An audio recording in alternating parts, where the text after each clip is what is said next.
Hello guys, welcome to all job 365। तो कैसे हैं आप सभी? उम्मीद करते हैं कि आप सब अच्छे से होंगे, अपनी तैयारी को अच्छे से कर रहे होंगे। तो गाइस, अभी ये जो नोटिफिकेशन आया हुआ है, ये है आपका प्रोफेसर के लिए, एसोसिएट प्रोफेसर और असिस्टेंट प्रोफेसर, इन तीनों पोस्ट के लिए वैकेंसी आई है। अब इसमें जो एक चीज़ तो पहले आप जान लीजिए कि ये जो वैकेंसी है परमानेंट गवर्नमेंट जॉब होगी, ठीक है। रेगुलर पोस्ट है, कॉन्ट्रैक्ट बेस की नहीं है। और इसमें जो है आपका सिलेक्शन प्रोसेस मैं पहले बता देती हूँ कि आपका सिर्फ इसमें इंटरव्यू होगा और साथ में डॉक्यूमेंट वेरिफिकेशन होगा। ये दो ही चीज़ है सिलेक्शन प्रोसेस में। रिटन टेस्ट वगैरह कुछ भी नहीं होगा। और आज मेरा गला थोड़ा सा ख़राब है, तो आप प्लीज़ माइंड मत कीजिए अगर आवाज़ सही से ना आए तो चलिए, अगर वीडियो चैनल पे पहली बार विजिट कर रहे हैं तो वीडियो को लाइक करें, चैनल को सब्सक्राइब करके नोटिफिकेशन बेल को दबा दें। आपको इस चैनल पे टीचिंग से रिलेटेड, नॉन टीचिंग से रिलेटेड सभी तरह की गवर्नमेंट प्राइवेट जॉब से रिलेटेड वैकेंसीज़ की अपडेट दी जाती है। तो चलिए शुरू कर देते हैं। तो जैसे कि मैंने आपको पहले ही बताया कि यहाँ पे देखिए, total number of post of professor के लिए 21 पोस्ट है। इसके बाद एसोसिएट प्रोफेसर के लिए 46 पोस्ट है। इसके बाद असिस्टेंट प्रोफेसर के लिए 100 वैकेंसी है, ठीक है। अब यहाँ पे देख लेते हैं प्रोफेसर के लिए जो लेवल दिया जाएगा आपको यहाँ पे सैलरी का, वो होने वाला है आपका 14th लेवल, ठीक है। इसमें आ जाता है 1,44,200 से लेकर के आपका 2,18,200 तक का पे रहने वाला है। तो ये बेसिक पे है, इसमें बहुत सारा अलाउंस वगैरह जुड़ता है और आपका NPS वगैरह में भी करता है, तो पूरा करके आपका इतना हो जाता है, ठीक है। इसके बाद एसोसिएट प्रोफेसर में भी आपका ये है 13 लेवल का दिया जा रहा है सैलरी, 1,31,040 रुपये तक का आपका यहाँ पे बेसिक पे बनने वाला है। असिस्टेंट प्रोफेसर में आपका यहाँ पे 57,700 रुपये बनेगा, 10th पे लेवल यहाँ पे दिया जाएगा, ठीक है। तो ये हो गई सैलरी की बात। अभी देख लेते हैं हम क्या क्या यहाँ पे पोस्ट किस किस सब्जेक्ट में है। देखिए, एंथ्रोपोलॉजी में एक है, और आर्कियोलॉजी में एक है, बॉटनी में एक है, यहाँ पे कंप्यूटर साइंस IT में एक है। यहाँ पे देखिए UR वाले यहाँ पे जो दिया है ना, जैसे कि OBC के लिए यहाँ पे सीट दिएगा, तो यहाँ पे जनरल कैटेगरी का नहीं है, तो OBC वाले ही फिलअप करेंगे, ये चीज़ आप ध्यान रखें। इसके बाद यहाँ पे जैसे UR है, UR में अगर जनरल OBC ST का नहीं है तो आप जनरल में आकर के कर सकते हैं, लेकिन जनरल वाले OBC SC ST में जाकर के आवेदन नहीं कर सकते हैं, ठीक है। अब देखिए, यहाँ पे इकोनॉमिक में एक है, एजुकेशन में एक है, इंग्लिश में एक है, जियोलॉजी में एक है ना। इसके साथ यहाँ पे हिस्ट्री में एक है, लॉ में एक है, लाइब्रेरी और इन्फॉर्मेशन साइंस में एक है, mass communication, journalism, media study में एक है, मैथमेटिक में एक है, साइकोलॉजी में यहाँ पे फिलोसफी में एक है, और यहाँ पे फिजिक्स में एक है, पॉलिटिकल साइंस में एक है, साइकोलॉजी में एक है, संस्कृत में एक है, सोशोलॉजी में एक है, और स्टैटिक और जियोलॉजी में दोनों में एक एक वैकेंसी है। तो यहाँ पे एक वैकेंसी है। यहाँ पे नीचे और भी दी गई है, देख लेते हैं। एंथ्रोपोलॉजी, अच्छा ये जो था ऊपर वाला, ये था प्रोफेसर के लिए, ठीक है। अभी ये वाला है एसोसिएट प्रोफेसर के लिए। इसमें है एंथ्रोपोलॉजी में है एक, आर्कियोलॉजी में एक है, बोडो में एक वैकेंसी है, कॉमर्स में 2 है, कंप्यूटर साइंस इंफॉर्मेशन टेक्नोलॉजी में 3 है। यहाँ पे centre for cloud and climate change research के लिए 2 वैकेंसी है, सेंटर फॉर वुमेन स्टडी के लिए 1 है, इकोनॉमिक के लिए 2 है, एजुकेशन के लिए 3 वैकेंसी है यहाँ पे। इसके बाद इंग्लिश के लिए 1 है, इन्वायरमेंटल बायोलॉजी के लिए 1 है, जियोलॉजी के लिए 1 है, हिंदी के लिए 2 है, हिस्ट्री के लिए 2 है, ठीक है। इसके साथ ही लाइब्रेरियन इंफॉर्मेशन साइंस के लिए यहाँ पे 1 वैकेंसी है, मास कम्युनिकेशन के लिए 2 है, मैथमेटिक के लिए 1 है, और यहाँ पे बायोटेक्नोलॉजी के लिए यहाँ पे 1 है, और फिलोसफी के लिए भी 1 है, फिजिक्स के लिए भी यहाँ पे 3 वैकेंसी है फिजिक्स के लिए, ठीक है। अब यहाँ देखते हैं, यहाँ पे पॉलिटिकल साइंस में 3 वैकेंसी है, साइकोलॉजी में 3 वैकेंसी है, संस्कृत में 1 है, सोशोलॉजी में यहाँ पे 2 वैकेंसी है, स्टैटिक्स में 1 है, और जूलॉजी में 2 वैकेंसी है, ठीक है। अब हम देखेंगे असिस्टेंट प्रोफेसर के लिए क्या वैकेंसीज़ है।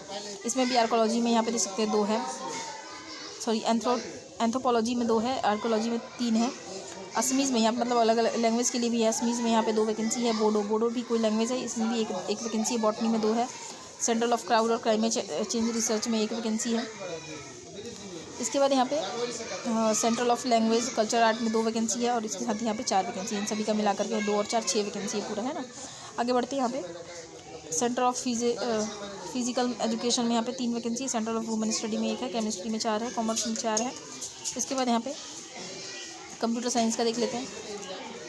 कंप्यूटर साइंस यहाँ पे 4 वैकेंसी, इकोनॉमिक में 4, एजुकेशन में 3, यहाँ पे इंग्लिश में 2 वैकेंसी है, और इसके बाद एनवायरमेंटल बायोलॉजी में 2 है, और इसके बाद ज्योग्राफी में 2 है। तो ये हो गई सारी वैकेंसीज। अब देख लेते हैं हम, सॉरी अभी और है इसमें, तो भाई ये भी देख लेते हैं। चलिए देखिए, यहाँ पे जियोलॉजी में 3 है, हिंदी में 1 है, हिस्ट्री में 3 है, लॉ में 4 है, लाइब्रेरी और इन्फॉर्मेशन में अब यहाँ पे 4 है वैकेंसी है। इसके बाद मास कम्युनिकेशन में 4 है, मैथमेटिक में 5 है, और यहाँ पे बायोटेक्नोलॉजी में 3 है, फिलोसफी में 1 है, फिजिक्स में 4 है, पॉलिटिकल साइंस में 4 है, यहाँ पे साइकोलॉजी में 5 है, संस्कृत में 2 है और सोशोलॉजी में 3 है, स्टैटिक में 2 है और जूलॉजी में 6 वैकेंसी है। तो सारे ही पोस्ट में जितने भी 3 पोस्ट हैं आपके, प्रोफेसर, एसोसिएट प्रोफेसर और असिस्टेंट प्रोफेसर, सभी में लगभग ना ज़्यादातर सब्जेक्ट में सेम वैकेंसी है। ठीक है, तो आप यहाँ पे अप्लाई कर सकते हैं अगर आप एलिजिबल है तो। अब इसमें एलिजिबिलिटी का देख लेते हैं, यहाँ पे दिया गया है। देखिए पहले तो अप्लाई करने का दिया है, any changes shall be posted on the, जो भी चेंजेस वगैरह होगा इस वाली वेबसाइट पे आएगा। वेबसाइट को लास्ट में देखेंगे। यूजीसी यहाँ पे देखते हैं टाइम दिया है कि नहीं दिया है। मैं आपको शॉर्ट में बता देती हूँ जो इसका जो क्वालिफिकेशन होता है आपका। देखिए मास्टर चाहिए होता है, रिलेटेड सब्जेक्ट में मास्टर होता है क्वालिफिकेशन में। ठीक है, तो आपका यहाँ पे क्वालिफिकेशन में जो है ना मास्टर होना चाहिए रिलेटेड सब्जेक्ट में। उसके साथ नेट अपने अगर कहीं भी किसी भी राज्य का क्वालिफाई किया तो अप्लाई कर सकते हैं, और इसके साथ ही अगर पीएचडी है तो भी कर सकते हैं। और अगर आपने टॉप 5 जो फॉरेनर यूनिवर्सिटी होती है उसमें अगर आपने पीएचडी किया है तो भी आप अप्लाई कर सकते हैं। तो ये इसका हो गया आपका एलिजिबिलिटी क्राइटेरिया। ठीक है, अब यहाँ पे देख लेते हैं फ़ीस वगैरह तो काफ़ी हाई है, लेकिन देख लेते हैं। कैंडिडेट आर रिक्वायर्ड टू पे एन अमाउंट ऑफ 200 ओनली। तो 200 रुपये आपका यहाँ पे 2000 रुपये लगेगा। और जो SC ST कैंडिडेट है उनके लिए 1000 रुपये फ़ीस है। ठीक है, इसके बाद आपका यहाँ पे ठीक है आगे देख लेते हैं। तो यहाँ पे 2000 रुपये फ़ीस लगेगा जनरल और EWS और OBC का, और SC ST के लिए 1000 रुपये फ़ीस है। ठीक है, अब इसका लास्ट डेट वगैरह भी दिया गया होगा, देख लेंगे हम आगे। बाकी जो यहाँ पे मिलेगा ना रिजर्वेशन वगैरह यूजीसी के नॉर्म्स के अकॉर्डिंग मिलेगा।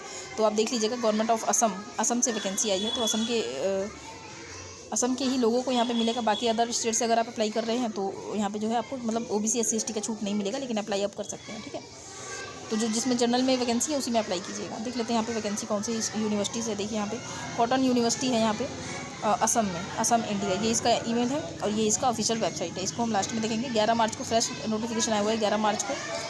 चलिए हम कुछ इंपॉर्टेंट डेट्स वगैरह हो तो देख लेते हैं। एक चीज़ यहाँ पे बहुत अच्छा दिया गया है, चेकलिस्ट, उसको हम लास्ट में देखेंगे। पहले यहाँ देख लेते हैं। देखिए डेट यहाँ पे देखते हैं, date of submission. Soft copy of application form आपका 2 अप्रैल तक यहाँ पे होगा, है ना। और हार्ड कॉपी, सॉफ्ट कॉपी यानी कि आप ऑनलाइन जो आवेदन करेंगे 2 अप्रैल तक करेंगे, और हार्ड कॉपी अगर भेजना होगा तो ये आपको 8 अप्रैल तक आप यहाँ पे भेज सकते हैं। ठीक है, देख लेते हैं हम यहाँ पे जो तरीका कैसे है यहाँ पे अप्लाई करने का। देखिए यहाँ पे हाउ टू अप्लाई दिया है ना, देख लेते हैं। रजिस्टर योरसेल्फ एट द, अच्छा इस यहाँ पे लिंक दिया गया ये वाला, इस पे जाकर के आपको अपना रजिस्ट्रेशन करना है। ठीक है, उसके बाद आपको यहाँ पे candidate playing in foreign currency the, अच्छा जिनको फॉरेन करेंसी वगैरह देना है ना, तो वो मतलब सारे यहाँ पे जो USD कोड वगैरह दिया गया है, USD कोड नहीं सॉरी क्या कहते हैं इसको, ब्रांच नाम और IFC कोड दिया गया है। तो इस पर आप अपना जो है पैसे डाल सकते हैं, जो फीस लगेगी ना आपका वो। Fill the application form, insert your scanned signature. अब आपको एप्लीकेशन फॉर्म फिल करना है, अपना स्कैन सिग्नेचर देना है। इसके बाद convert the application form to PDF में करके आपको डाउनलोड कर लेना है। ठीक है, कन्वर्ट द, मतलब जो भी चीज़ें यहाँ पे करनी है ना, ये सारी चीज़ें आप कैफ़े से कराइए अगर आपको आता है। अगर आप एक्सपर्ट है करने में तो ही आप खुद से कीजिए, अदरवाइज़ आप जाइए कैफ़े में, वहाँ से जाकर बोलिए हमें आवेदन करना है इसके लिए, और आप वहाँ से आवेदन करें। ठीक है, तो बढ़िया रहता है, तो वहीं से करें आप आवेदन। ठीक है, और इसमें इंटरव्यू का आपका मैंने बता दिया, इंटरव्यू होगा आपका, और इंटरव्यू के साथ आपका यहाँ पे डॉक्यूमेंट वेरिफिकेशन DV होगा। इसके अलावा और कुछ नहीं होगा, इतने पे ही आपका यहाँ पे सिलेक्शन है। सैलरी अच्छी है। बाकी अगर आप अप्लाई करना चाहते हो तो कर दीजिएगा। चलते हैं इसके ऑफिशियल वेबसाइट पे, मैं आपको बता देती हूँ कैसे आपको इस नोटिफिकेशन को डाउनलोड करना है। कोई भी नोटिफिकेशन हो, हमसे तो आप मतलब देखते ही हैं यूट्यूब पे, लेकिन आप खुद से भी उसको एक बार रीड जरूर करें। ठीक है, तो चलिए चलते हैं इसके वेबसाइट पे। तो गाइज़ ये है इसका ऑफिशियल वेबसाइट। एक और चीज़ मैं आपको बता देना चाहती हूँ कि इसमें एज के बारे में कुछ कहा नहीं गया है। एज के बारे में सिर्फ यही बताया गया है कि एज को आपको UGC के गाइडलाइन से चेक करना है। तो आप UGC के गाइडलाइन से गूगल पे जाकर के चेक कर लें। ठीक है, तो इसको आपको इसका लिंक मिल जाएगा डिस्क्रिप्शन में। आप जैसे यहाँ पे आएंगे तो आपको यहाँ पे ये 3 लाइन दिखेगा, ये वाला, इस पर क्लिक करेंगे। इसके बाद आपको दिखेगा यहाँ पे नोटिफिकेशन पे क्लिक करेंगे, और यहाँ पे आपको दिखेगा नोटिफिकेशन पे ये जो एरो बना है इस पर क्लिक करेंगे तो यहाँ पे दिख जाएगा रिक्रूटमेंट का ऑप्शन। तो रिक्रूटमेंट पे क्लिक कर लेंगे। इसके बाद स्क्रॉल डाउन करेंगे तो आपको यहाँ से मिल जाएगा ये फर्स्ट वाला जो नोटिफिकेशन बिल्कुल फ्रेश अभी आया हुआ है, इस पर क्लिक करेंगे। अभी तक अगर वीडियो अच्छी लग रही है तो प्लीज़ लाइक कर दीजिए, सब्सक्राइब कीजिए अगर आप पहली बार आए हैं, और अगर पहले से जुड़े हैं तो लाइक कीजिए और शेयर कीजिए। ये देखिए रिक्रूटमेंट नोटिस यहाँ पे दिया गया, एडवर्टीजमेंट यहाँ पे दिया गया, डिटेल एडवर्टीजमेंट यहाँ पे दिया गया। तो सभी को आप डाउनलोड कर लें, डाउनलोड करके अपने भी यहाँ पे इसको चेक करें, उसके बाद ही आवेदन करें। तो उम्मीद करती हूँ वीडियो आपको पसंद आई होगी। अगर वीडियो अच्छी लगे और कुछ भी इन्फॉर्मेशन मिल रही हो आपको, या कुछ भी अगर आपका यहाँ से फ़ायदा हो रहा है तो प्लीज़ लाइक करें, चैनल को सब्सक्राइब करके नोटिफिकेशन बेल को दबाएँ। ठीक है, और ज़्यादा से ज़्यादा शेयर करें। तो चलिए मिलते हैं अगली वीडियो में, तब तक के लिए जय श्री राधे।